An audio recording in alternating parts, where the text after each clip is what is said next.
With its long-awaited new sequel coming out tomorrow in theaters, let's talk about DreamWorks' Puss in Boots. Big D's Entertainment Rankings and Reviews.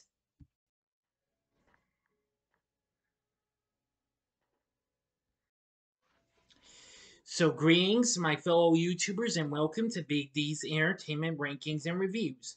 My name's Doyle, better known to as the Big D, and this time around, I bring to you a review of the 2011 computer animated comedy adventure flick Puss in Boots from DreamWorks Animation, originally distributed by Paramount. The film was directed by Chris Miller, who had recently done Shrek the Third. Written by Tom Wheeler from a story he wrote with Brian Lynch and Will Davies. The film features the voice of Antonio Banderas as the title character, which takes place years before the events of Shrek 2, which he first appeared in. The film also features the voices of Salma Hayek, Zach Galifianakis, Billy Bob Thornton, and Amy Sedaris. This is the fifth overall film in the Shrek franchise, and rather than an adaptation of the Puss in Boots fairy tale, following Puss's origin story before Shrek 2.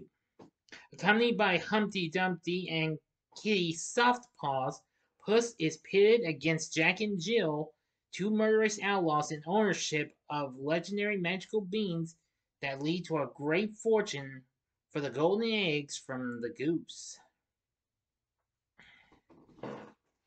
Now, the film was originally supposed to go direct to video, but however, they managed to get a chance. But I'll get to that in a little bit. But for now, let's get into the story. Puss in Boots is a Spanish-speaking anthropomorphic cat named for his signature pair of boots. A fugitive on the run from the law, Puss is seeking to restore his lost honor. He learns that the murderous outlaw couple of Jack and Jill have the magic beans he has long sought, which can lead him to a giant's castle known by legend to contain valuable golden goose eggs. When Puss attempts to steal the beans at their hideout, a female cat named Kitty Softpaws interrupts. She was hired to steal them as well by Humpty Alexander Dumpty, a talking egg and long estranged childhood friend of Puss from the orphanage where they were both raised. Puss tells Kitty his origin story and how he felt betrayed by Humpty, who tricked Puss into committing a bank robbery in his hometown of San Ricardo. Puss has been on the run ever since. Humpty eventually convinces Puss to join them in finding the beans and retrieving the golden eggs, although Puss only accepts so he can pay the debt he owes to San Ricardo because of Humpty. Puss and Kitty's relationship turns romantic, and despite Puss's initial grudge against Humpty, he slowly warms up to him. As the trio steals the beans from Jack and Jill and plants them in the desert, they ride the beanstalk into the clouds and enter the giant's castle, where Humpty reveals to Puss that the giant died a long time ago. They must still avoid the great terror who guards the golden eggs. They soon realize the golden eggs are too heavy and decide to steal the goose's gosling after witnessing it lay miniature golden eggs. They manage to escape the castle and cut down the beanstalk. After celebrating, the group is ambushed by Jack and Jill, and Puss is knocked unconscious. When he awakes, Puss assumes Humpty and Kitty were kidnapped and tracks Jack and Jill's wagon back to San Ricardo. There he learns that the kidnapping was staged. Jack, Jill, and Kitty are all working for Humpty, who is seeking revenge against Puss for abandoning him during the failed heist all those years ago. Puss is surrounded by the town's militia and turns himself in following pleas from his adoptive mother, Imelda. As Puss is hauled away to prison, Humpty is celebrated as a hero for bringing the wealth of the golden eggs to the townspeople.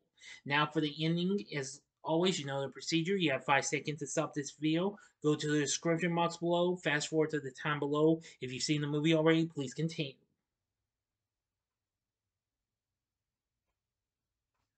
Okay, you've been warned. Puss meets Andy, Jack Beanstalk, in prison. Jack reveals that Humpty stole the beans from him when they shared a cell years ago and warns Puss that the Great Terror is the golden egg goose herself, a gigantic bird who will stop at nothing to rescue her baby. Puss realizes that luring the Great Terror was Humpty's intention all along, hoping to destroy the town in revenge for his imprisonment and flee with the gosling in the chaos. Kitty frees Puss from prison and apologizes, revealing her feelings for him. He locates Humpty in time and convinces him to do the right thing, redeem himself by helping save the town from destruction. Using the gosling as bait, Puss and Humpty are able to lure the Great Terror away from town. With Kitty's help, they also thwart Jack and Jill's attempt to steal the gosling during the chase. As they reach the outskirts of town, Humpty and the gosling are knocked off a collapsing bridge but manage to hang on to a rope that Puss grabs. When it becomes evident that Puss cannot save them both, Humpty sacrifices himself by letting go. After a fatal impact, Puss discovers that Humpty was a large golden egg underneath his shell. The Great Terror is reunited with her gosling and she takes Humpty's golden egg remains back to the giant's castle. Despite saving the town and being hailed a hero by the townspeople, Puss is still a fugitive in the eyes of the militia. He reunites with Amelda, who expresses her pride and love for Puss before he flees with Kitty, who playfully steals his boots and runs off. In the epilogue, Jack and Jill are recovering from their injuries. Humpty's spirit is seen in his normal form, wearing a golden egg costume, dancing on the mother's back with the golden goose. And Puss and Kitty finally share an outlaw kiss. End of story. So, what did I think of Puss in Boots? Well, while I've only seen the film twice, I watched it for the first time earlier this year, and just more recently on Peacock. The first time was on Freevee, as a matter of fact. Anyway, I will say that I thought it was pretty good. Yeah, I mean, and it got pretty good reviews when it first came. According to Rotten Tomatoes, they say it isn't deep or groundbreaking, but what it lacks in profundity, Puss in Boots more than makes up for what with an abundance of wit, visual sparkle, and effervescent charm. So I agree. Yeah, it's not too bad. Anyway, the film got nominated for Best Animated Feature at the Academy Awards and got a Netflix animated series spin-off called The Adventures of Puss in Boots. It lasted 6 seasons. Anyway, now the film was originally planned for release in 2008 as a direct-to-video film, but in October 2006, the film was reslated as a theatrical release due to market conditions as DreamWorks Animation realized that the Puss character deserved more, with Miller joining the project as the director. And Guillermo del Toro signed on as executive producer in September 2010. Actually, this was the first film to be partly made in India from DreamWorks Animation, in which a Bangalore studio owned by Technicolor, which had mainly worked on TV specials and DVD bonus materials, spent 6 months animating 3 major scenes for the film. Henry Jackman was on board composing the film's score. Yes, he did an exceptionally good job. So the score is good, and the story is pretty good. Now, as for our voice acting cast, on the other hand, Antonio Banderas once again voices Puss in Boots. He's still pretty good. He's still got it. Salma Hayek voices Kitty, and I gotta say, she's good. Humpty is voiced by Zach Galifianakis, who most of you know him from the Hangover franchise and several other films. Yeah, he's not too bad. Voicing Jack and Jill are Billy Bob Thornton and Amy Sedaris. They both do a pretty good job on those two.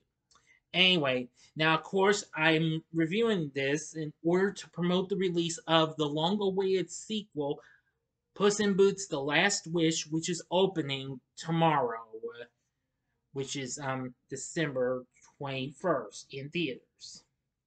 So I hope for the best. This is going to be good and what have you. It's already been getting some good reviews so far.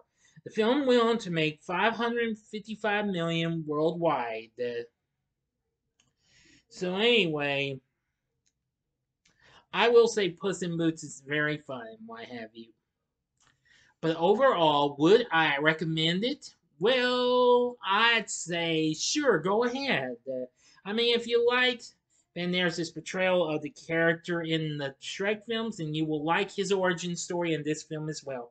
I hope for the best I go see the new sequel. That is one film I've been thinking about looking to check out. But let's wait and see, okay? But anyway, so yeah. Which of course Banderas and Hayek are due to return in this film in the brand new sequel, in which of course Puss is going to be going up against several, well, some new characters, including Goldilocks and the Three Bears. Yes, who Florence Pugh is voicing Goldilocks. I'll look forward to that. And then let's see here.